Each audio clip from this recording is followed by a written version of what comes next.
Howdy. Today we're looking at the Boaring Incarnate. I am so sorry to whoever requested this and me taking like 2 months to get to it. I totally forgot about it, and then I remembered, and then I actually got it when it was here the last time in the rotation. So here we are. We actually got Boaring Incarnate now. Stuff. Let's go over the stats. Now, Boar itself, this is Boar Prime. It's a shotgun, obviously. 4.67 fire rate, 8 multi-shot, 20 in the mag, 2.8 second reload speed, low accuracy, 18 to 25 meters, fully automatic. 15% crit chance, 2x multiplier. A 11.3% status per projectile, which is pretty decent. 6.5 impact, 2 slash, 1.5 puncture for a total of 80 damage. It's okay. So this is with fire rate on the weapon, by the way. It's not amazing or anything, though it is a really cool looking gun. I like how it looks when the magazine rotates around. It's a very fun gun, right? It's a very entertaining shotgun. But what you mostly want to see is the Incarnate, I'm sure. So the first evolution enables it to be able to switch forms into the Incarnate form, and will shoot out 3 short-range beams that chain link enemies. Now these beams... Hang on, because I don't want freaking blast proc screwing me over right now. Let's do that. These beams auto-target enemies. Now that might sound good on paper, but in practice, it's actually kind of annoying. It's both nice and annoying. The damage helps balance it out. But look, shoots out 3 beams, they auto-target stuff. The problem with that is they target the body. I'm aiming at his head, and it's hitting his body. You can't really get headshots with this. So you're going to lose a hefty amount of damage. It's a crit weapon. You're going to build crit on the weapon. Headshots do double damage, and they also double crit damage, meaning headshots are 4 times damage for critical hits. You're losing that 4x multiplier to your damage by not being able to get headshots. So that's kind of unfortunate. Again, it sort of balances out that it has high damage, which you'll see here in a minute. So it's kind of like Torrid Incarnate, but worse. But you don't have to, like, ever aim. I mean, you don't really have to aim much with Torrid Incarnate, but with this, you really don't have to aim. It also looks cooler. I just feel like it's more satisfying. So, back to the evolutions. The second evolution tree, you can go Fortress Salvo for 16 base damage and 4 punch through when enemies have over 450 armor. The punch through doesn't really do anything for the Incarnate form that I can tell. But I guess it's okay for the normal form, so you can build up Incarnate faster if there's a group. The other option is Refined Bane, which is 10 damage. Or 10 base damage, and on reload from empty, another plus 10 base damage. I don't know if that affects the Incarnate. Either way, I don't really care for that. I'd rather just use Fortress Salvo. The next evolution tree, evolution 3, you can go on reload from empty, 100% reload speed. You can go base ammo capacity goes up to 195 because normally it is 120, or plus 50% accuracy.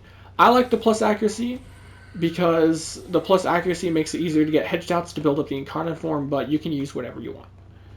Finally, we have the 4th evolution tree. You can go Elemental Bounce, which is 12% status per projectile on the shotgun form, and 96% status in the laser form. That's base status, by the way. 96% base status. That's a lot of base status chance. Critical Parallel for 20% base crit chance and a 0.5 base crit multiplier. Or the in-between, Survivor's Edge, which is 10% base crit chance, 6% base status on the shotgun form per pellet, and 48% base status on the Incarnate form. I prefer Survivor's Edge. I think it's the best of the 3. Now, when using Survivor's Edge, the Incarnate form has 30% crit chance, 2.2 crit multiplier, and 72% status chance. It also has 11.5 base heat damage, a max charge of 150, and a fire rate of 8. So. Let's go over here. Now, This being a high status weapon and a crit weapon, you obviously want to build both. We have Galvanized Savvy, so we get extra damage for every status. While you're not going to be applying a lot of statuses on the weapon itself, like first we're going to show a blast build. Actually, no, I think first I want to show a heat build. Scratch that, scratch that. Bam, heat build. First we're going to show a heat build. We're only going to do heat damage. That's only one status, so you'd think it's not worth it, but it does give 80% status chance. And you can always prime stuff, right? Like you'll likely have a companion applying statuses or a Warframe applying statuses, so this will give more damage. Prime Point Blank for even more damage. Prime Ravage for crit damage, crit chance from critical deceleration, even though it's negative fire rate. Negative fire rate balanced out by Amalgam Shotgun Barrage. You can just use the normal one if you don't have the Amalgam version, because this gives revive speed is all. Galvanized Health for multi-shot. Blaze for damage and heat. Scattering Inferno for heat and status chance. Then Shotgun Vendetta, because it gives a ton of multi-shot and reload speed. We want lots of multi-shot to multiply that crazy amount of status. I guess technically you might be higher off on damage if you were to replace Blaze with Incendiary Coats. I don't know. They're probably pretty close in damage, though. And so you see nothing affecting our damage on Warframe and no companion. Purely the weapon itself, standing on its own 7,000 feet. Let us murder some stuff. So this, let the guy get stripped a bit from the heat. This is the normal form. We don't have any stacks built up though. I'm gonna armor strip this guy just to make it easier to build up stacks. I stripped a few of them, I guess. That's fine though. I hope I don't run out of ammo while trying to build up the stacks. There we go. Much higher damage now the stacks are built up. Alright, here's an armored guy. Decently fast. Now, all of these guys haven't had their armor burned down by heat yet. Look at how 700 heat procs we got up to on that guy. The only armor strip here is from the heat. It's 842 that one guy had. Only heat for armor strip. No viral. No damage buffing. Just the weapon itself. It's similar to Phantasma in the sheer amount of status procs you can get. Look at that. That's ridiculous. Insane amounts of status procs. Which is why you really don't want to put viral on the weapon, because you're going to be wasting a ton of status procs. Viral, radiation, corrosive, anything like that would be better outsourced so you don't waste a ton of status procs. Now, if you wanted to, you could strip the enemy's armor. So, like, let's say you added in Fracturing Crush. And we're going to go shabam, shabam, shabam, voila. I forgot strength. I want, well, you know what? We won't fully strip them. 75% armor strip, right? Yes, that's decent. I'd say you can comfortably get that on most frames. So let's simulate these guys again. Armor strip them. And then we have to build up our stacks again. Whee! This guy's taking forever to die. Make sure they stay armor stripped. Oh, they're full armor stripped now. It's fine though, because we have to build up our stacks anyways. Voila. Now we have everything built up for the most part. We can reset these enemies. Come in, armor strip them, and watch them all die.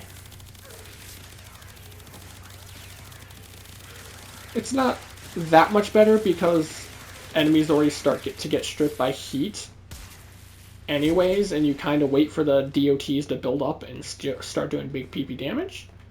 But it's still pretty juicy.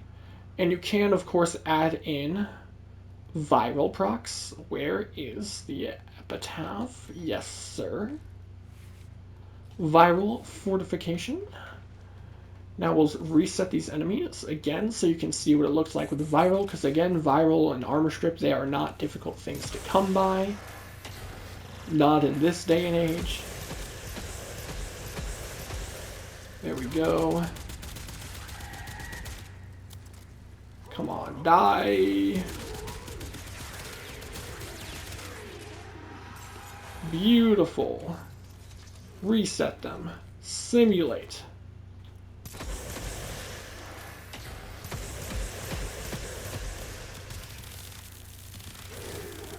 Look at that. They're kind of frozen on the ground, but it doesn't matter.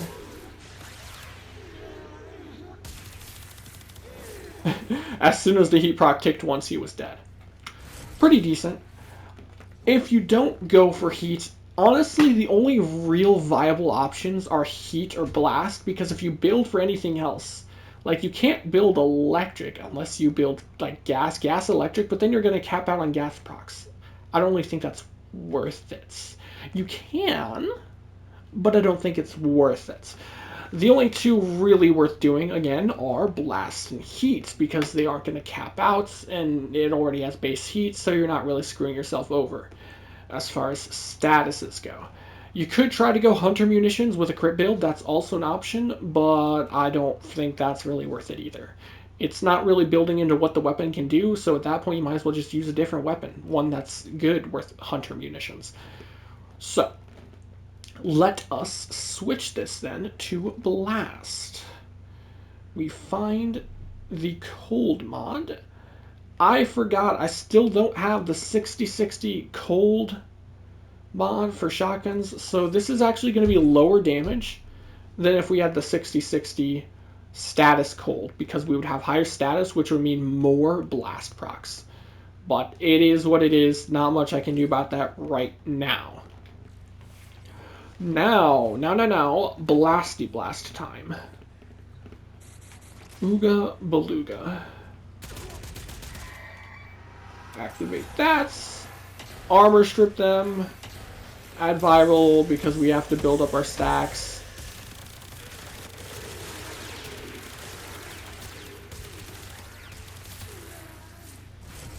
Reset them.